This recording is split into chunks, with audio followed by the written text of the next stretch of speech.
So, hello, dear students. Today we are going to discuss the topic the human brain from the NCRT. Okay, and I hope ki you all have studied the human brain once before, right? So, because I'm going to just like read and explain each line, and you need to study the topic human brain इससे पहले एक बार ताकि आपको समझ में आ जाए अच्छे से. Let's begin. The central neural system, the central nervous system. So, as you guys know कि central nervous system में brain और spinal cord दोनों आता है. जिसमें the brain is the central information processing organ of our body. Spinal cord में उतनी अच्छे से हम लोग जो है वो प्रोसेसिंग नहीं करते हैं जितना अच्छा हमारा ब्रेन में होता है, लेकिन spinal cord is also part of central nervous system and the brain acts as command and control system. हमारा पेरिफेरल नर्वस सिस्टम किस तरीके से काम करेगा, किस तरीके से कंट्रोल होगा, वो सारा ब्रेन से ही इंफॉर्मेशन आता है. Now brain controls the voluntary movement, balance of body, functioning of vital involuntary organs, thermoregulation. मैं चाहूँ तो इसको बस रीड करके निकल जाऊँ, तो इससे उतना अच्छा से आपको समझ नहीं आएगा. ठीक है, तो हम लोग एक एक जो भी लिखा हुआ है उसका डिस्कस कर लेते हैं कि ब्रेन का कौन सा पार्ट जो है वो वॉलेंट्री मूवमेंट को कंट्रोल कर रहा है, कौन सा पार्ट जो है वो बैलेंस ऑफ बॉडी को कंट्रोल कर रहा है, right. So it controls the voluntary movement. तो आप जानते हो कि ब्रेन में वॉलेंट्री मूवमेंट कैसे कंट्रोल होता है. हमारा जो सेरेब्रम है, सेरेब्रम जो है वो हमारा वॉलेंट्री मूवमेंट को कंट्रोल करता है, राइट. उसके अलावा हमारा जो सेरेबेलम है, सेरेबेलम भी इनवॉलेंट्री मूवमेंट्स को कंट्रोल करता है जो वंस अपॉन अ टाइम कभी वॉलेंट्री थे. जैसे फॉर एग्जांपल साइकिलिंग, जो आपको कभी सीखना पड़ा वॉलेंट्री था पर अब वो इनवॉलेंट्री हो गया. जैसे चलना, रनिंग, है ना, वॉकिंग, सॉरी, रनिंग, ये सारी चीजें आपको कभी ना कभी सीखनी पड़ी है. स्पीकिंग, बोलने वाली बात. तो ये सारे जो भी मोटर कमांड्स हैं ये अब इनवॉलेंट्री हो गए हैं, पहले ये क्या थे, वॉलेंट्री थे. तो ब्रेन का कौन सा पार्ट है जो वॉलेंट्री मूवमेंट्स को कंट्रोल करता है? आप बोलोगे सेरेबेलम, जब आप सीख रहे थे तब. और अभी सेरेब्रम, है ना. और सेरेब्रम का भी कौन सा पार्ट, तो हम जानते हैं कि हमारा जो फ्रंटल लोब है सेरेब्रम में, आप जानते होंगे कि दो हेमिस्फेयर्स है और हर एक हेमिस्फेयर में लोब्स है. जैसे आगे में जो लोब है वो फ्रंटल लोब है ना. और रूफ ऑफ द ब्रेन पे जो लोब है वो पेराइटल लोब है. ईयर्स के पास जो लोब है वो टेम्पोरल लोब है और बैक साइड में जो है वो ऑसिपिटल लोब है. आप जानते हो ऑसिपिटल लोब पीछे वाला जो लोब है वो आपके विजन को कंट्रोल करता है. टेम्पोरल लोब जो है वो आपके जो भी सुनने की कैपेसिटी है और जो भी आपकी स्मेल की कैपेसिटी है उसको कंट्रोल करता है. पेराइटल लोब जो है वो आपका बाकी जो भी सेंस ऑर्गन्स का जो फंक्शन है जो बच के, फॉर एग्जांपल आपका टेस्ट हो गया, फॉर एग्जांपल आपको किसी ने टच किया उसको आप रिसीव कर रहे हो, ठीक है, इन सारी चीज़ों को कंट्रोल करता है. और जो फ्रंटल पार्ट है वो आपका आईक्यू, आपका बाकी वॉलेंटरी एक्शन को कंट्रोल करता है. ठीक है, अब हम बात करते हैं balance of body. Balance of body is done by your internal ear, right. पर चूंकि यहाँ पे सेंट्रल नर्वस सिस्टम का बात करें तो सेंट्रल नर्वस सिस्टम में कौन सा पार्ट है जो बैलेंस ऑफ बॉडी को कंट्रोल करता है? तो आप बोलोगे कि सेरेबेलम, राइट. क्योंकि हम जब भी पैदा हुए थे उस समय हमको चलना या स्ट्रेट खड़े होना नहीं आता था. तो वो स्टार्टिंग में हमको सीखना पड़ा, वॉलेंट्री था, अब जाके इनवॉलेंट्री हो गया. So balance of body central nervous system के कौन सा पार्ट से हो रहा है? बैलेंस ही करना अभी इनवॉलेंट्री हो चुका है. मुझे नहीं लगता है कि अब आपको अपने आप को बैलेंस करना पड़ता है वॉलेंट्रीली, क्योंकि आप वो सीख चुके हो. So that particular thing is controlled by your cerebellum. Functioning of vital involuntary organs like lungs, heart, or kidneys. These are all involuntary organs which are very useful for you to live. अगर आपके पास kidney नहीं हुआ तो भी आप नहीं रह पाओगे. So these organs are vital for you. So आप जानते हो कि जितने भी vital involuntary organs है सबका functioning medulla से control होता है. Thermoregulation. Thermoregulation is controlled by the hypothalamus of your brain. Hunger and thirst is also controlled by the hypothalamus of your brain. Circadian rhythm of your body, that is 24-hour rhythm of our body, is controlled by the pineal gland, which is a part of thalamus of the brain. Activities of several endocrine glands. The several endocrine glands जो हैं उनका function pituitary से control होता है और pituitary का function जो है हाइपोथैलेमस से कंट्रोल होता है. तो अब यहाँ पे अगर हमको कोई पूछ दे कि कौन सा पार्ट है ब्रेन का जो activity of several endocrine gland को कंट्रोल करता है, तो आप बोलोगे हाइपोथैलेमस और pituitary. And human behavior is controlled by your limbic system of your brain. And what is the limbic system of your brain? All the deep structures, है ना, जो भी फोर ब्रेन के deep structures हैं वो सारे limbic system में आते हैं. Now brain is also a site of processing for vision. Yes, occipital lobe of cerebrum. Hearing, temporal lobe of cerebrum. Speech is controlled by cerebellum as well as the frontal part of your forebrain. memory is controlled by the hippocampus of your brain. Intelligence, yes, intelligence हो गया, IQ हो गया, जो भी आपकी सोचने समझने की शक्ति है वो सारा frontal lobe of your cerebrum से कंट्रोल होता है. Emotions and thoughts, these all are controlled by your limbic system, right. Emotions are controlled by limbic system and thoughts क्या होते हैं, ना ही वो सेंसरी है ना ही वो मोटर है, राइट. तो ये आपका जो है वो आपने सेरेब्रम में पढ़ा होगा कि सेरेब्रम जो है वो तीन चीजों को कंट्रोल करता है. सेरेब्रम में जो एसोसिएशन एरिया है वो ऐसी चीजों को कंट्रोल करता है जो ना ही सेंसरी ना ही मोटर. तो thoughts are controlled by the association area of cerebrum. Otherwise दो और एरिया सेरेब्रम में आपका सेंसरी और motor area. The human brain is well developed by the skull. Yes, तो well protected by the skull. This is very true. Skull हमारे human brain को protect करता है क्योंकि वो skeletal tissue है, bone से बना हुआ है. उसके अलावा स्कल के अलावा भी ब्रेन का खुद का भी कुछ प्रोटेक्शन कवरिंग्स होती है जिसको हम बोलते हैं क्रेनियल मेनिंजेस. तो brain is covered by cranial meninges, जो तीन होते हैं. सबसे बाहर में होता है आपका ड्यूरामेटर, बीच में होता है आपका अराकोनॉइड लेयर और सबसे अंदर में होता है आपका पायामेटर. ठीक है. आपसे कोई पूछ सकता है कि पायामेटर जो है उसमें ब्लड वेसल्स होते हैं नहीं, तो आप बोलोगे हाँ, पायामेटर इज हाईली वस्कुलर. और पायामेटर के ही ब्लड वेसल से क्या होता है, हमारा एस्ट्रोसाइट्स और पायामेटर के ब्लड वेसल मिलके सेरेब्रोस्पाइनल फ्लूइड बनाते हैं जो कलरलेस होता है, राइट. तो आप चलिए ब्रेन जो है वो तीन पार्ट में डिवाइड कर सकते हैं, फोर ब्रेन, मिड ब्रेन और हाइंड ब्रेन. तो आप जानते हो फोर ब्रेन में दो पार्ट है आपका, एक तो आपका सेरेब्रम वाला पार्ट और दूसरा आपका थैलेमस वाला पार्ट, राइट. और मिड ब्रेन तो आप जानते हो कॉर्पोरा क्वाड्रिजेमिना 4 है और सेरेब्रल एक्वेडक्ट है. हाइंड ब्रेन में आपका आता है सेरेब्रम, पॉन्स और मेड्यूला. तो देखिए आप, फोर ब्रेन कहाँ से कहाँ तक है, आपको ये दिख रहा है, ये वाला जो पार्ट है, ये वाला जो पार्ट है ये पूरा का पूरा आपका फोर ब्रेन है. मिड ब्रेन इस फोटो में दिख नहीं रहा है क्योंकि मिड ब्रेन जो है उसमें बस चार स्वेलिंग्स होती है जो कि छुप गई है. यहाँ पे तो टीएस कट किया है ना, तो वो एक्चुअली डॉर्सल साइड पे तो छुप गई. और इसके नीचे ये जो पार्ट है ये आपका हाइंड ब्रेन, ठीक है. और ब्रेन स्टेम कौन बनाता है, ब्रेन स्टेम मिड ब्रेन और हाइंड ब्रेन मिलकर बनाता है. लेकिन मिड ब्रेन का कौन सा, हाइंड ब्रेन का एक पार्ट है जो ब्रेन स्टेम में कंट्रीब्यूट नहीं करता है, वो है आपका सेरेबेलम. आप जानते हो स्टेम क्या होता है, स्टेम क्या होता है, मतलब तना, है ना.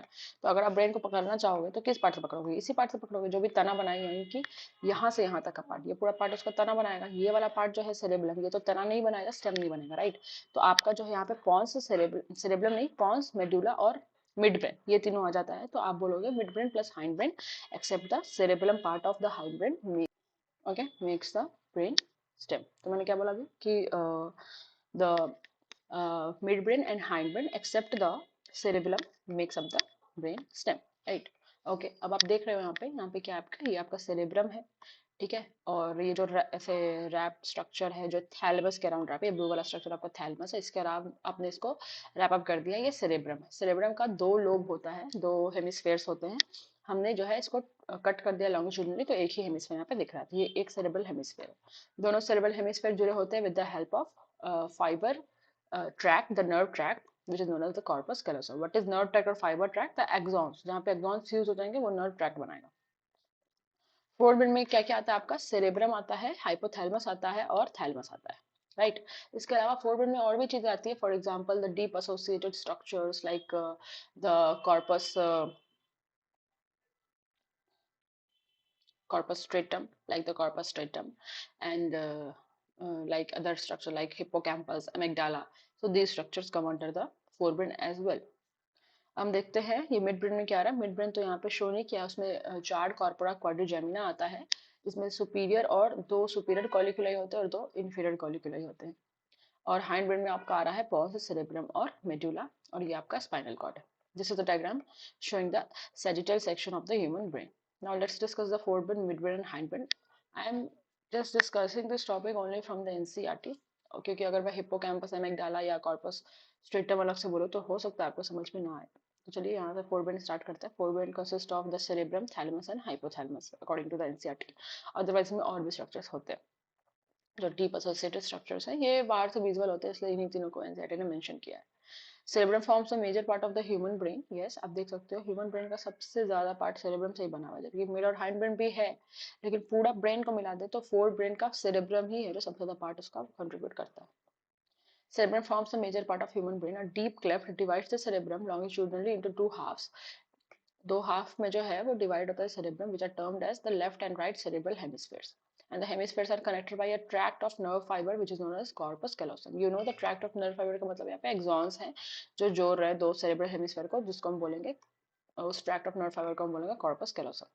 The layer of cell which covers the cerebral hemisphere is known as cerebral cortex and thrown into prominent port. तो आप जानते हैं cerebrum का भी दो पार्ट होता है, आउटर पार्ट कॉर्टेक्स और अंदर वाला पार्ट मेडुला होता है. कॉर्टेक्स देखने में ग्रे लगता है क्योंकि वहाँ पे साइटॉन्स जनरली फ्यूज्ड होते हैं, तो निजस ग्रैन्यूल्स के कलेक्शन की वजह से वो ग्रे कलर का दिखता है. और जो डीप एसोसिएटेड पार्ट है, नीचे वाला जो पार्ट है, वो आपको व्हाइट कलर का दिखता है due to the axons.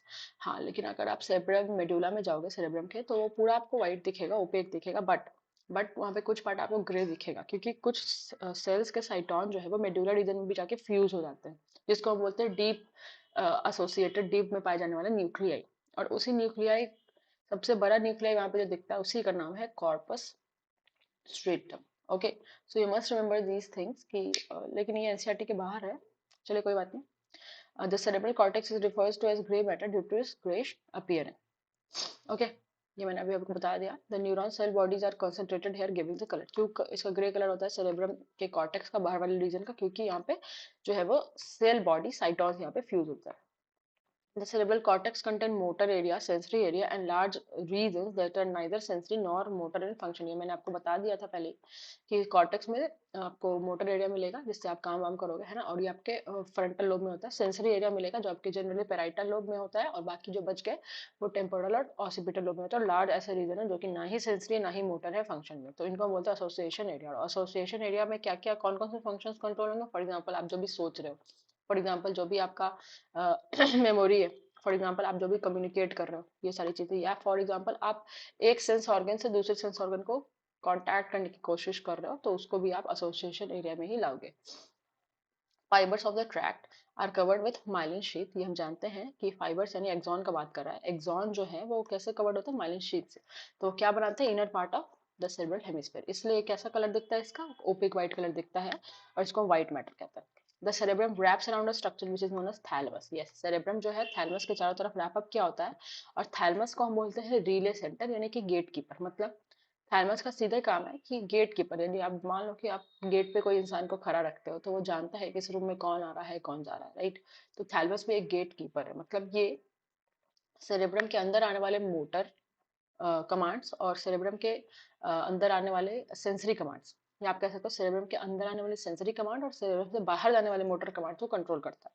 So thalamus is a major coordinating centre for the sensory and motor. कि आपने कुछ देखा और आपको अब भागना है, तो आपने देखा, ये आप अपने आंख से देख रहे हो, सेंस ऑर्गन से देख रहे हो, और फिर भागने का आपके टांगों से होगा. तो दोनों को कंट्रोल करवाने का, दोनों को कोऑर्डिनेट करवाने का काम, दोनों को सेरेब्रम में जाने का काम, भेजने का काम थैलमस करेगा. हाँ, और सेरेब्रम के अंदर सेंसरी और मोटर एरिया है, एसोसिएशन एरिया, वो इन दोनों को कोऑर्डिनेट भी करेगा. लेकिन मेन रिले सेंटर जो है, मेन रिले सेंटर का मतलब होता है कि ऐसा रूम जहाँ पे आके मेहमान रुकें, चाहे वो कहीं भी जा रहे हो, सबका डेस्टिनेशन अलग अलग है, लेकिन एक पर्टिकुलर पॉइंट जहाँ पे आके रुकते हैं, जहाँ से वो पास करता है. तो thalamus is such a region जहाँ से सारे के सारे सेंसरी और मोटर जो भी सिग्नल्स है वहां से पास करते हैं. Another very important part of the brain is the hypothalamus, which lies at the base of the thalamus. Thalamus के नीचे होगा तो ऑब्वियसली हाइपोथैलेमस कहेंगे.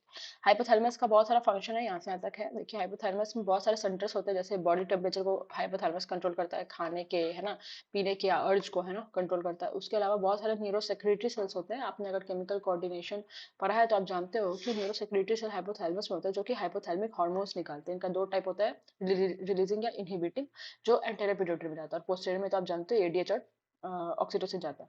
The inner part of the cerebral hemisphere and a group of deep associated structures like amygdala, hippocampus form a complex structure known as limbic lobe और limbic system.